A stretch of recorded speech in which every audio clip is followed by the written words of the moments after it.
Welcome to the Software People Stories. I'm Shiv. I'm Chitra, And I'm Gayatri. We bring you interesting, untold stories of people. associated with the creation Or consumption of software-based solutions. You'll hear stories of what worked. and sometimes what didn't, You will also hear very personal experiences. and insights that would trigger your thoughts. And inspire you to do even greater things.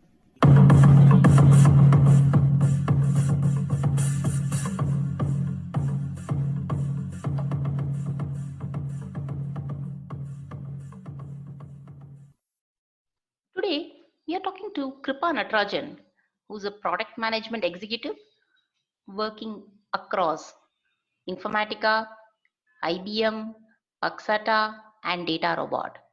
She talks about her journey where she starts with fervor and curiosity, and that has blended into answering the what if from a customer perspective for their ecosystem and answering the right product and market fit. Listen on. Hi, Kripa. Good morning. I'm so happy to have you as a guest in our podcast. Hi, Gayatri. Really excited to be here. I've listened to many of your podcasts and gained a lot of insights from the conversation. So, really excited to be part of it today. Thank you so much.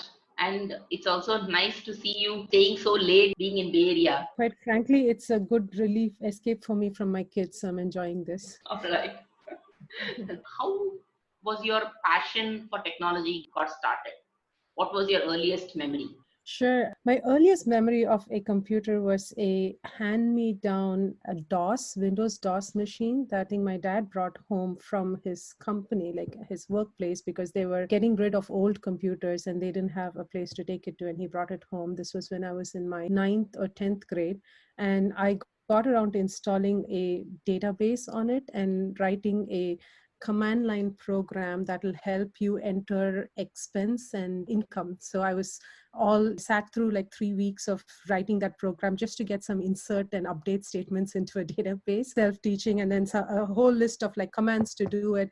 And I was so excited that my parents are going to now start managing their finances on this little software, which they never did. They didn't learn a single command from the DOS OS. But that was my first memory. But after that, just the regular old go through back in India, you go through your 11th and 12th grade and you're put on this path where you need to just focus on scoring as much as you can to get into your dream college, which happened to be at that time REC Trichy, now National Institute of Technology.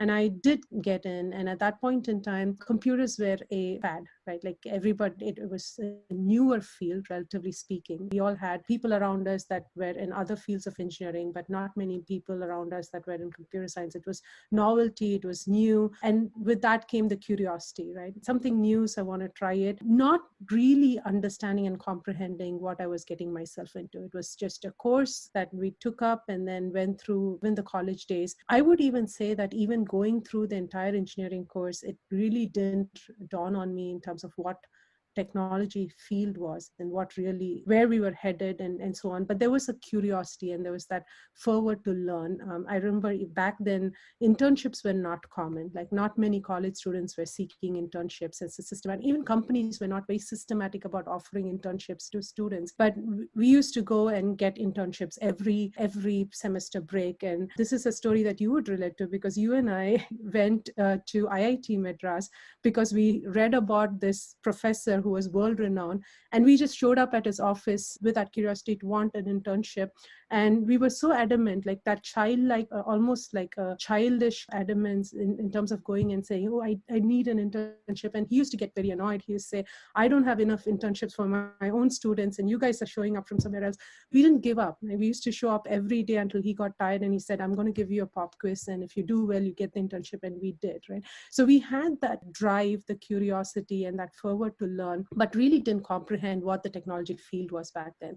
That's how the journey started. And then I landed in Wipro Technologies from campus placement, took up a job.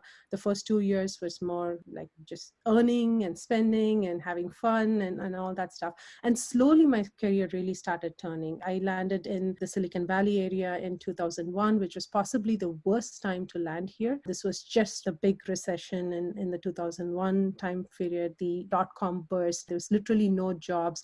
that's when I would say some of the seriousness started settling in, right? It wasn't as easy. It wasn't, you needed to really understand the industry. There was competition around, you needed to open your eyes and see where you wanted to go. It was a rough period in 2001. There were layoffs every day. We would hear about layoffs everywhere. There was no traffic on the freeways. It was very eerie kind of situation. And again, with that same fervor to just persist, landed up in a number of different roles, and then got a foothold into a development organization. And there began my true journey of learning and understanding. So I started as a developer in my career, and I started getting curious about why are we developing this software? Who's using it? What are they using it for? Why do we need to do it this way? And that journey took me into product management. And then it's been a very, very fulfilling journey. We often keep talking about product manager as a field, and then there's a program manager or a project manager, right? How do you really distinguish? And when did you start distinguishing that in your career? That's a great question. Actually, when we look at the whole software industry, there are a few really industries in it right now. There are product companies. These are the vendors that are building products and selling them either to consumers, like your iPhones and stuff, or to enterprise. Like these are the software that enterprise companies use to run their systems and so on. And then there are the services organizations, and of course the IT arms of large companies and the large internet companies. In services organizations, typically there is a more prominent program management role, because you're trying to coordinate the requirements from a customer and get that executed in a timely fashion and deliver the expectations. In product organizations, the pivotal role really lies with product manager. So on a day-to-day basis, product management function is responsible for identifying really what is it that the market is craving for. What is the market need? What is the need and the niche that we're trying to fulfill? And then develop that into a product vision and strategy and translate that into the engineering arm, so you can actually build the product out and position it back into the market, working with product marketing and even sales organization to go back and position what the value of the product is and to push that forward. So the interesting thing to me about the role in product management is you literally are the CEO of the feature or the product or whatever portfolio that you're owning. And you need to be aware of what's out there in the market, what technology enablers are coming into bear, and really push the efforts of the engineering organization in the right direction so there's value being delivered at the end of the day. One example that I often think about is, of course, there's the classic thing that Henry Ford said, right? Like when you go to a customer, no customer came in and asked for a car, right? They wanted a faster horse, but then someone identified that a faster horse is going to get them further and faster. So why not satisfy that need with cars, and look where we are after that. Same thing, like we used to have back in those days, 20 years ago, I remember walking into stores like and picking out movies to rent, bringing them home and then watching them and then forgetting to return them on Monday morning and paying like huge fines and so on. At that point in time, someone was keeping an eye on the technology advancements that was making it possible to stream videos directly into people's homes, right? So it was not a field that was directly related to movie rentals, but it was an enabler that enabled that field to be completely disrupted and have streaming video come in. So a true product innovator is looking at all of those enablers and identifying what is that crux of the problem you're solving and trying to put that into a plan, not just as a dream, but into a plan and execute and deliver on. Nicely put, Krupa. What you're saying is the perseverance that you got started, that and curiosity to get started, that these are two ingredients that you can put that into product management to see not just what all are available, but also what is possible, and those unsaid rules and principles. Very, very well put. Can you give us some examples of some of the product management innovations or tech enablers that you said? You spoke about Netflix. In your experience, any examples? Absolutely. I'll talk to the products a little bit that I have built out over the last decade. And then also we can actually, let me take a step back into, we're all living through a pandemic right now. The COVID situation is, yes, there's people are suffering and all of that, but we've also as humans adapted to a newer form of living now. We're working remotely, our kids are attending school remotely, we're meeting family over Zoom meetings. Whoever thought that would happen? But if you think about it a slightly different way, what if COVID-19 had happened 15 years ago, when internet was not this prevalent, that some schools in certain remote places across the world did not have the ability to as easily. Yes, there are people even today that don't have those facilities we often take for granted, but majority of the world is at a place where, yes, we can switch to working remotely. Yes, video conferencing with 10 team members over Zoom while your child from another room is attending classes in school, and your significant other is taking another Zoom call from another room. It's all possible now because we have matured to a point where we have the right bandwidth, the right infrastructure, and even most of us in software organizations, everything is running on the cloud. We're not going into server rooms and so on. So we're at a place now that, interestingly, when COVID happened, we have enough technology for us to have been able to quickly adapt, change our ways, and do this. What would have happened if this had not happened now, but 15 years ago, 20 years ago? How would the world have reacted, right?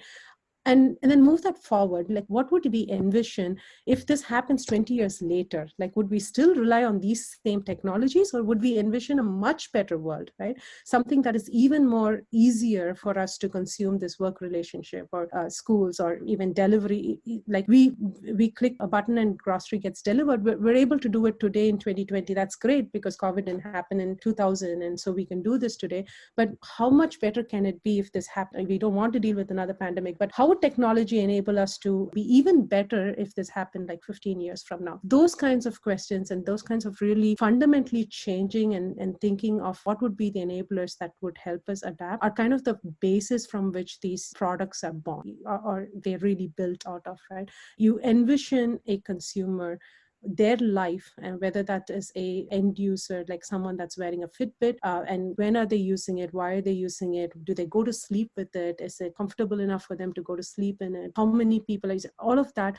But also in the corporate world, and most of my career has been in building enterprise software where the consumer is not, a corporate situation. So is my product changing their day enough or their life enough in a way that they did something that they couldn't do without it, and they got their next promotion, or they were able to up level their top line, or really cut back on their bottom line, and stuff like that. So those questions, when we start asking them and then envision who they are, this person that we're building the product for, envision not only what they need out of our product, but the rest of their life. 2 or 3 years ago, I think I was on a business trip and I was taking one of these ride sharing app services, and I was listening to the radio or something, and an ad came on, and one of these ride sharing companies had an ad on where they were targeting the drivers to be regular moms, right? Like you drop your child at school, and then you have your car, you can do a few rides and make some money on the side. And so they were speaking to this an audience where they said, oh, if you're a mom, but you could earn a few bucks on the side, which is very appealing because you have a large market to appeal to. And then I got on the ride sharing into the car, and I was chatting with the driver, and I asked them, do you get to know where you're going before I get into the car? I, as a customer, get into the car. And they said, no, until the customer gets in,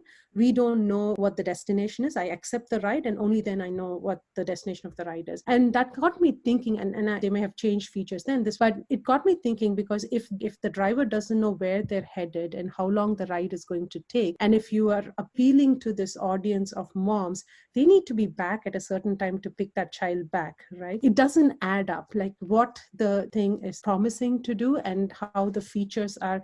And as a product manager, to me, it was like, okay, you don't have a feature to know or set that you only want rides within 30 minutes or within a 15-mile radius. And then I just heard this ad that appealed to moms. How does this add up, right? So you need to fit your product into the rest of their life. They don't interact with each product in isolation. They have rest of life. So again, going back to your question, typically when products are envisioned and built, you want to get to the crux of the problem that you're trying to solve. You want to be able to look at that problem from a bigger picture, like who is it going to, and what is their life outside of this product? So, and how does it fit in? If it doesn't fit in, you don't have a fit. You just will not be able to be successful. And asking the right questions to be able to lead up to that, that's kind of where product manager really starts and should need to keep up. And it's not a one-time thing. Like every step of the way, you keep asking that question over and over again and build the product to those capabilities.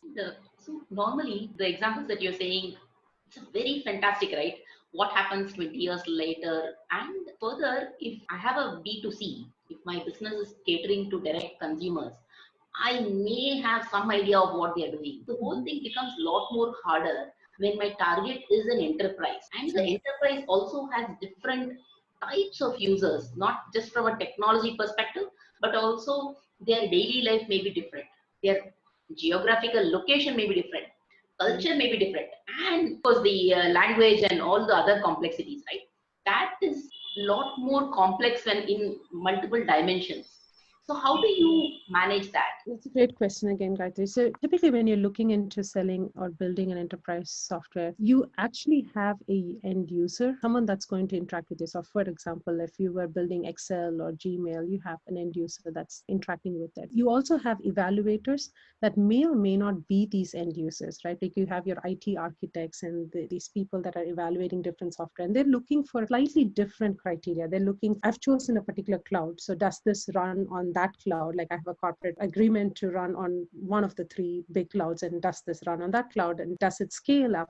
Does it cut off? What is my cost of operation? So they're asking a slightly different set of questions.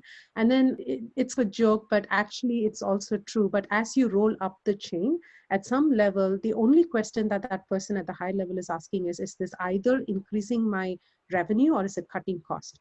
No other question as it goes up, right? Like, is it cutting my cost or is it increasing my, especially in these times, is it cutting my cost is going to be one of the questions, right? They don't care for what you're offering. It actually has to add up to it. If you take cloud movement initiatives, primary reason people are moving to the cloud is to cut costs, whether it is in terms of resources or people that are supporting. So you chunk it into those, right? Like who is going to be your sponsor? They're looking at cost savings and so who's going to be your evaluator and who's going to be your actual end use. Now, when it comes to the actual, and you will need to appeal to all three, especially upfront in the sales cycle. One of the things that in recent times, the very healthy shift in the software business has been into subscription. Right? Most software is not sold perpetually these days. It's a thing of the past.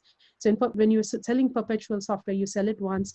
They are investing heavily upfront to buy the license as well as set up the infrastructure and buy the servers and set up the networking and set up the high availability and disaster recovery and everything. All that has been removed now. Like you're selling mostly cloud software and it's subscription. But what subscription forces you to do is you cannot just sell the value upfront once and then let go, because you will not get the renewal. If it's not being used, you will not get the renewal. If it's not being used, you have the data immediately available, and the first thing that will be shelved, because it's very easy to turn off subscription-based cloud software, customer's going to turn off. So it's forced this discipline that you have to have a continuous cycle of value that you're delivering at all these levels, whether it's the user that's consuming or it's the sponsor that was worrying about their cost or their revenue uptake. So that's kind of the unique part of about enterprise software, because in most end user software, and I'm broadly generalizing, of course, there are exceptions there, you are selling to the same person that is evaluating. Someone wants to buy an iPhone, they're going to be the user of it, right?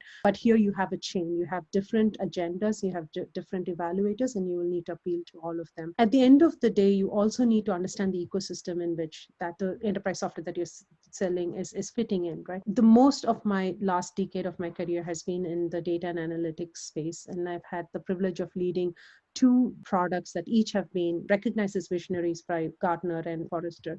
In all of those scenarios, when you're putting, let's say, an analytics software in place, or you're putting a data architecture in place, you're not isolated, have to fit into the rest of what the customer has. Like they have a particular place from which they're bringing data, they have certain volumes, they have certain end systems that are processing. You have to fit that ecosystem. So understanding that broader ecosystem, understanding how your product fits in seamlessly, because you don't want them to have the overhead of maintaining this as a separate thing, and understanding this user in terms of ultimately whoever is using, because if they're using, as long as they're using, consumption-based subscription business will keep running, right? And the minute the user stops using, you'll be the first one to be cut off. So delivering that value for the user in terms of understanding what is it that they're trying to do. And the trend over the last many years, which has been very encouraging, is that it used to be that enterprise software was sold to a user that was expected to be technical. So you built a database, you're expecting a database administrator to be certified, to understand SQL, to write SQL queries. So they are trained and they have some higher level skill set. But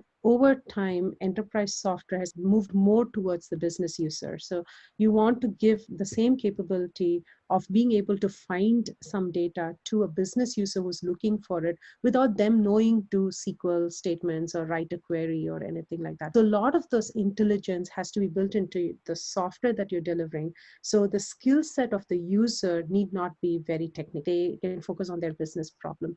So these are how you would look at the trend and the shift and move more towards appealing to this business user. Like, for example, if I'm a sales engineer and I want to know what my forecast is, I shouldn't be writing a SQL query. I should be able to go in and write a Google type query and get that answer. Earlier, it used to be that I have to walk over to my IT business analyst, tell them, hey, I want that forecast for this region in this month. And they would write a query, they will do it, they will give me back. And if I want to change it, I walk back to them. All that, like, remember the days of getting an IT ticket and service request and all that stuff. So again, back to your question, it's really about understanding that need of the user, the need of the evaluator, the need of the sponsor. You need to satisfy all of those agendas and making sure that the user is successful, especially in this age where it's consumption-based subscription. The minute you are not used, you are throwaway software. And it's very easy to replace these days as well, right? So understanding what that value added. And from a product management perspective, that means having constant communication with the customer.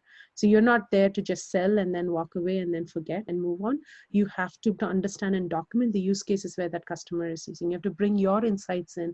You should help them find other use cases for your product so they get more use out of it. So you are there every step of the journey and establishing that relationship and keenly listening to what's working for them versus not, and then incorporating that. You also saying very clearly, right? There are 3 levels of users at the enterprise space, and using data as a product manager to say, okay, when are they using it? When is my usage picking up or dropping? I use that as my for my future ethics and features to guide me. It is also very surprising, right? Earlier, if you build a software and if it is not working, it will stay in my data center for a very long time. But right now, the using the fail fast scenario, it quickly can fail, and you say, okay, that's completely changed the paradigm of product managers, and that puts lot more pressure on you as a person, right? How do you handle that? It's actually good and bad, because yes, you're under that constant pressure, because if you're not being used, it's very easy to replace. And cloud has enabled that too, right? Like earlier when you buy software, you're buying servers for it. And I remember those days when we used to do like yearly budgeting, like what am I going to buy? What products am I going to run? How many servers do I need? How many servers do I need for peak load?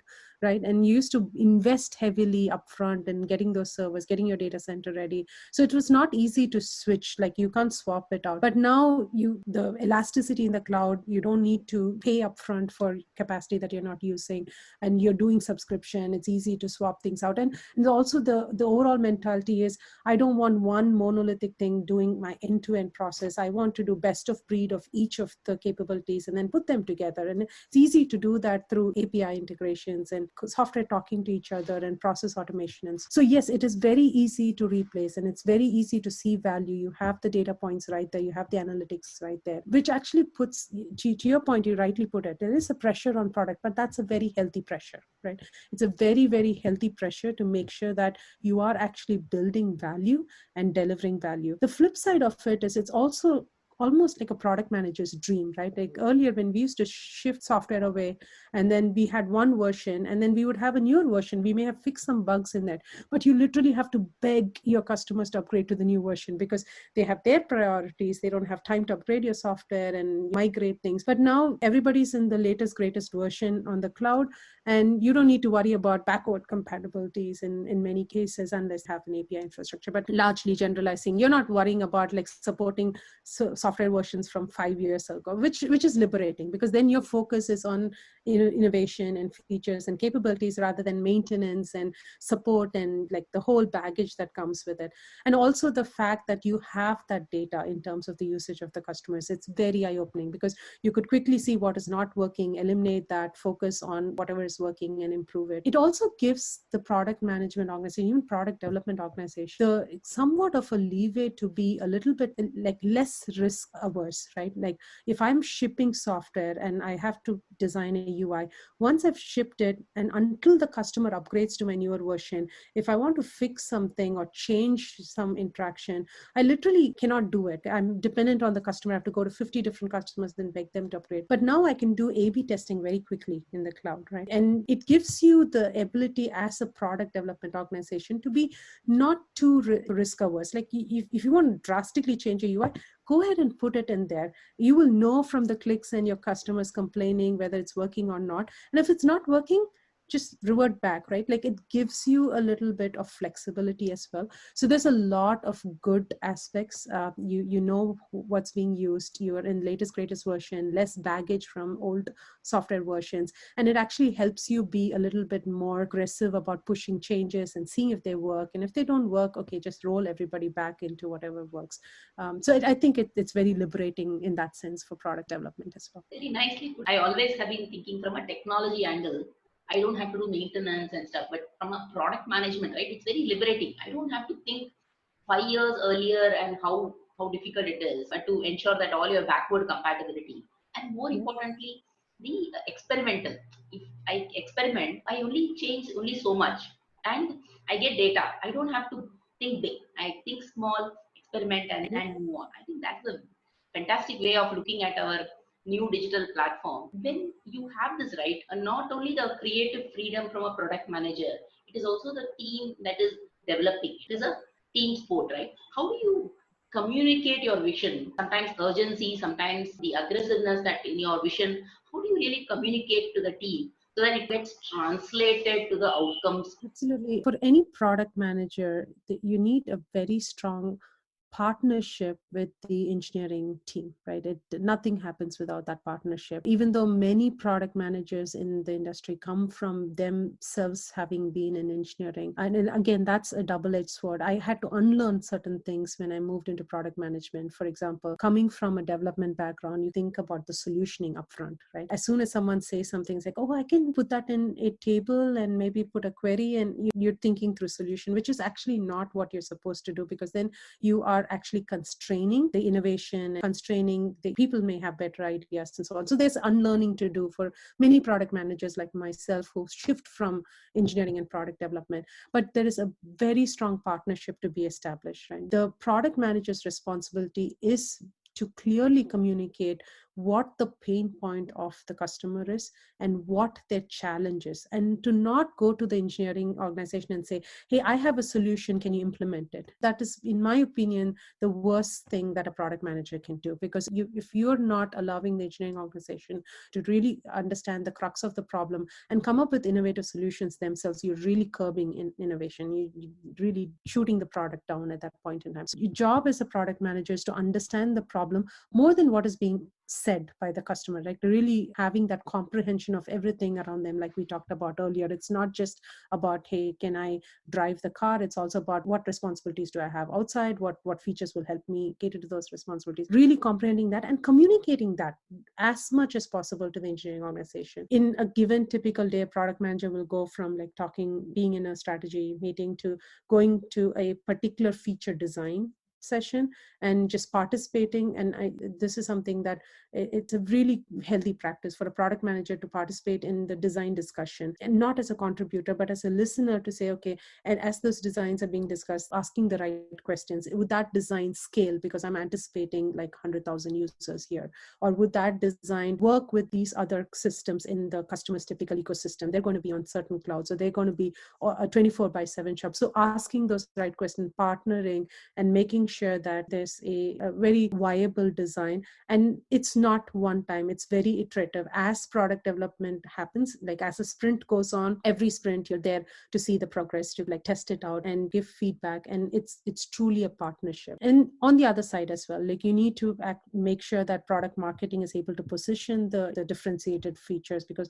sometimes those innovations are not actually highlighted back into the customer base. So you want to make sure that's communicated. And it's a partnership everywhere. And then that's where the responsibility is very unique, because you have the role of being responsible for it, but you neither do development nor marketing nor sales, but you have the responsibility to make sure that all of that is fitting. You become almost like a fulcrum. It is also very good role for women, right?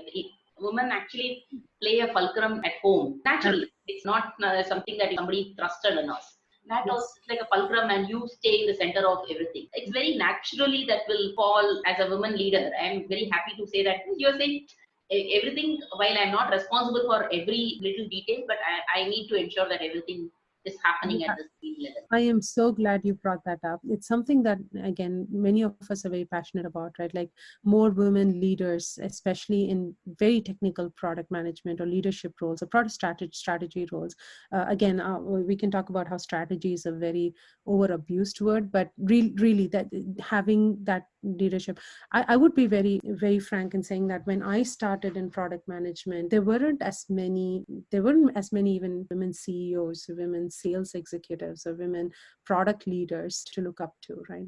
But that's changed dramatically. It's changing very, very fast. I'm really, really proud of the generation that has been coming up after us, that's taking on, they don't see those differences, and they just taking on all of these challenges. And like you said, we're naturally good listeners. And again, I don't mean that men are not, but naturally over generations, we're trained to be good listeners. That's a very key, essential part of being in a product vision role, because you need to listen beyond what's being told to identify the crux of the problem. We're good multitaskers, right? And that's essential to a product management role. Like in a given day, you will go from a customer meeting to a exec meeting on the vision and strategy, to preparing a board deck on the progress of the product, to sitting down with an engineering team and discussing a particular feature into detail, to sitting down with the user experience team and brainstorming and whiteboarding what that user experience design should look like. And you'll go and take another call with a strategic customer, right? So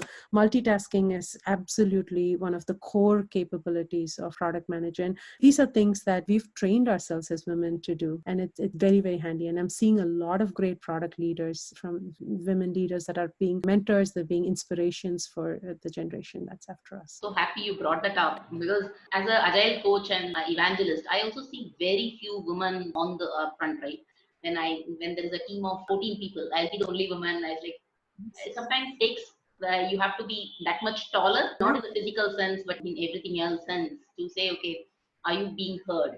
So that your teams are getting the right visibility as well as your flavor of coaching, right? I think we bring a different, unique flavor, and while I don't want to call it as a diversity and put it all under the rug, but every small movement brings that level of users are very different. So if you have multiple different users, are we catering to them? Absolutely.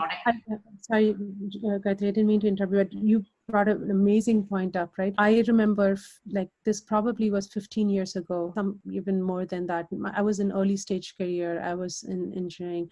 I was part of this Women in Technology International organization. And I was part of a forum that was discussing, and there was this really great mentor that was talking to some of us that were emerging leaders there. And she said something that was very, very small and subtle, but it actually, if you think about it, is actually a much broader message. She said, if you're the only woman in a room and you're 15 other men, and there's a discussion going on, don't jump into being a note taker or someone that is taking down the next step, because we've had a history of women being, over many, many decades, being the organizing people or the person that takes notes and helps other people execute. And when you jump into that role, you get seen as that person. You then are so engrossed in organizing things that you're not actively participating in the brainstorming session. So she said, like, never jump in and volunteer to take notes in meetings. And I found that, like, that's so subtle. Like, it's so subtle, but it has such a deep connotation to it. And actually, in many situations, I've thought back of that minute and said, yes, if I had been, not that, you do need someone to take notes or someone to like capture everything, but at the same time, if that's just one person doing it, and if that happens to be branded as the woman in the room, then that woman is no longer seen as the active idea generator or the one that's really articulating. So subtle things like this are things we've picked up, and hopefully those are no longer challenges for the next generation of women coming up. I think that is changing subtly, right? Simple things like, when I say taller, I use this concept of using my hands a lot, so that I will appear, bigger than what I am already. You will see men automatically do it. It's not something that they are being taught or anything. So your actually presence is felt quote unquote, right? Particularly physical meetings. Of course, now that with most of it is happening in video conferences, whole dynamic is changing dramatically. The world is now changing so much, right? So from a technology user who was using it now as a business user, and how do you cater to a technology agnostic product, be it at analytics or be it machine learning, everything is becoming more and more technology agnostic, and so that they can do a jump start. With that in view, how do you think, let's say 10 years, 15 years later, what are the technologies that are going to really propel? Absolutely. I think the general trend definitely, again, I don't want to jargonize this, but truly having inbuilt AI in any product that you're offering is going to be like almost table stakes, right? Like when you expect it in phones, you expect it in everyday things that you interact with, you expect it in your car, you expect it in all of these places, you're going to expect it in the enterprise world as well. We're actually living in, it's been a very interesting times, because in the last, I would say, decade or so, let's even take last 6-7 years, the average consumer, like a layman user in their real life, have more technology at their fingertips than the CEO of a company. It's so much easier for me to pick up my phone and say, ask a question and get a ready-made answer than it is for a CEO to say, like, simple thing like, where is my forecast really slunking? So I can go focus on it.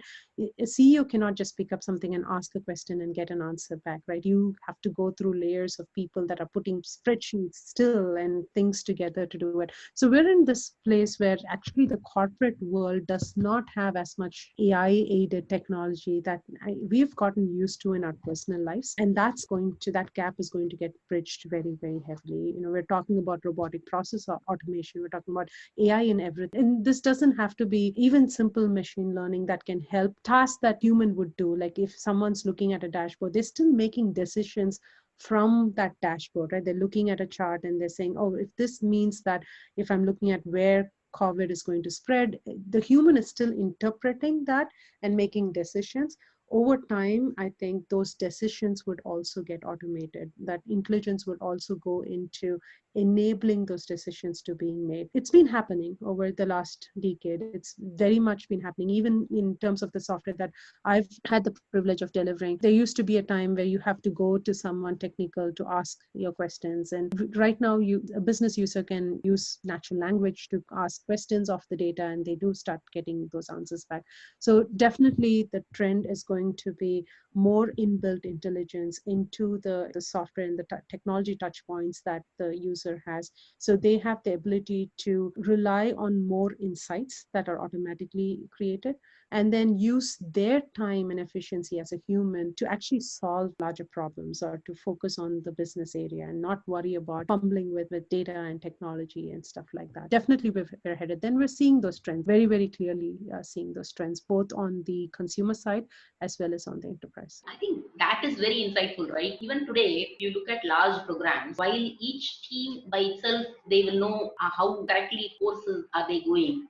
But when we look at, say, a 600 people program, we don't have such functions or functionalities to say, okay, these three possibilities in terms of courses that are possible.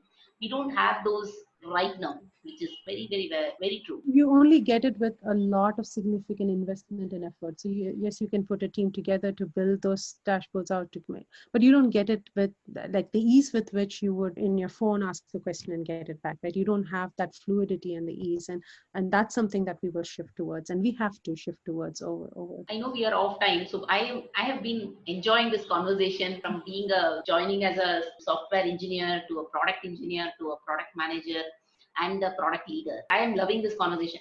Is there any takeaways that you want to share with listeners? Yeah, I wouldn't call this so much of a takeaway, but I do want to share like a personal story that had guided my career, and I'm hoping that at least someone would benefit from that. When I graduated from my engineering and I was taking up my first job, my dad actually sat me down for a conversation. When I was growing up, we never sat down with parents for conversation. Never happened. Like they were busy and we were growing up. It's a different world, right? So it was very new for me that my dad would sit me down for a conversation. He's not a very vocal person, so he doesn't talk much, but he sat me down and he told me one thing that was very eye-opening for me at that time, and still continues to be a guiding principle. He told me that when you're stepping into the world, when you're starting to work, there will be expectations placed on you. And if you deliver to those expectations and you do really well and meet those expectations, you're going to fail. And that, my eyes widened and said, why? Like, I've grown up up until that point where you're expected to do well in your tests, you do well, you're expected to get into college, you're expected to get a campus placement, and you do that and you were considered okay, right? If you meet those expectations, you're considered to be good, you're a good student, good kid. But then when he told me that if you there will be expectations, if you meet those expectations, you do well in those expectations, you're going to fail, you're going to be left behind. If you do above and beyond those expectations, you go a step further and do better than what is being expected of you, you will survive in this race. You will continue to float around and you survive. The only way for you to succeed is to completely do something very much out of the box and think differently and innovate and think about those expectations, think about what else can be expected of you and go achieve that, right? That's how you would really succeed. Like, if you meet expectation, you're failing. If you go above and beyond expectation, you're going to survive. And if you really push that envelope and really push yourself out and broaden that thinking and go beyond what is expected in a completely different way, then you're going to emerge a successful person. I've used that as a guide, and it meant something then. It definitely meant something more profound over the years as I matured as well, right? Like, and I'm pretty sure that that learning process will continue. And every 5 years or 10 years, that same thing means something different to me. But it's always been a guiding principle, whether it's the products that you're building, whether it's services that you're offering to customers as a software organization, or as an individual that's building your own career and identity. I think thinking differently and really not being satisfied with just doing marginally better than what is expected of you is definitely a great way of facing each challenge and emerging from it, and certainly has helped me. And I just wanted to park that because it's been a personal thing that has guided me in my career, and I'm hoping that it can help someone out there. Very well put. Knowing your father at least two decades back sharing that, it is pertinent today, right? Giving that as a decision tool for all of us to say, am I going above and beyond? Am I going out of the box? Extremely well put. And it's a excellent conversation, Krupa, and I'm so happy for having this. And thank you for your time. I really, really appreciate it. Thank you, Gayatri. It was so nice talking to you. I can't believe we spoke for 45 minutes. It just flew by. Really, thank you for your time and the listeners' time. I totally enjoyed the conversation. I'm looking forward to following more of your podcasts.